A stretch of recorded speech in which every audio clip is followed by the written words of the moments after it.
Assalamualaikum warahmatullahi wabarakatuh. Halo anak-anak, apa kabar? Semoga kita semua selalu diberikan kesehatan dan terhindar dari wabah COVID-19. Dan semoga wabah COVID-19 ini segera berakhir. Hari ini kita memasuki subbab baru di mana pembahasannya adalah kedudukan dan peran pemerintah pusat. Mari kita simak bersama-sama. Penyelenggaraan pemerintah pusat di dalam sistem ketatanegaraan di Indonesia yaitu ada presiden, dibantu oleh wakil presiden dan juga para menteri.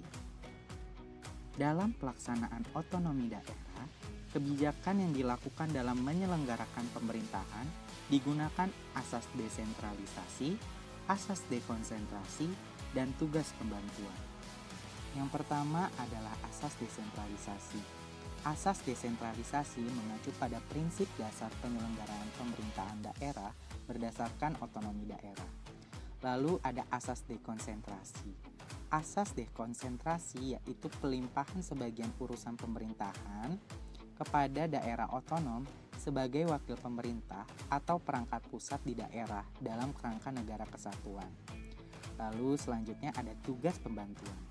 Tugas pembantuan yaitu pelaksanaan sebagian urusan yang menjadi kewenangan pemerintah pusat atau dari pemerintah daerah provinsi kepada daerah kabupaten atau kota untuk melaksanakan urusan pemerintahan yang menjadi kewenangan daerah provinsi. Fungsi pelaksanaan otonomi daerah oleh pemerintah pusat ada 3, yaitu fungsi layanan, fungsi pengaturan, dan juga fungsi pemberdayaan. Fungsi layanan.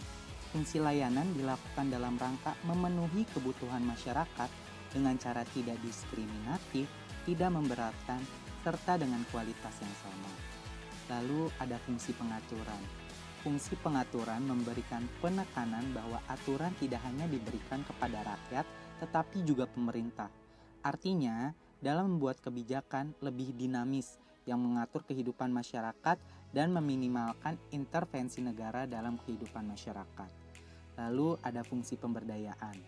Fungsi pemberdayaan ini dijalankan pemerintah dalam rangka memberdayakan masyarakat agar masyarakat tahu, menyadari, dan mampu menentukan yang baik untuk mengatasi persoalan yang dihadapi.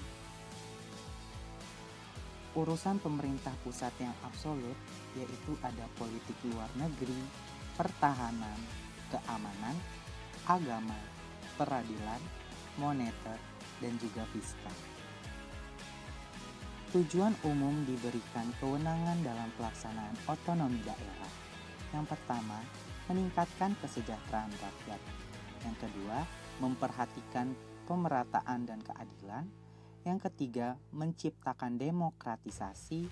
Dan yang keempat, menghormati serta menghargai berbagai kearifan lokal atau nilai-nilai lokal dan nasional. Lalu ada tujuan khusus, di mana tujuan khusus yang ingin dicapai dalam memberikan kewenangan kepada pemerintah pusat yaitu pertama, mempertahankan dan memelihara identitas dan integritas bangsa dan negara. Lalu yang kedua ada menjamin kualitas pelayanan umum setara bagi semua warga negara. Lalu yang ketiga ada membuka ruang kebebasan bagi masyarakat. Dan yang keempat adalah menciptakan kreativitas dan inisiatif sesuai dengan kemampuan dan kondisi daerah. Cukup sekian penjelasan mengenai kedudukan dan peran pemerintah pusat. Untuk tugasnya sudah ada di Google Classroom, silahkan dikerjakan. Untuk minggu depan kita akan pelajari tentang kedudukan dan peran pemerintah daerah. Kurang lebihnya Bapak mohon maaf. Wabillahi taufiq wal hidayah. Wassalamualaikum warahmatullahi wabarakatuh.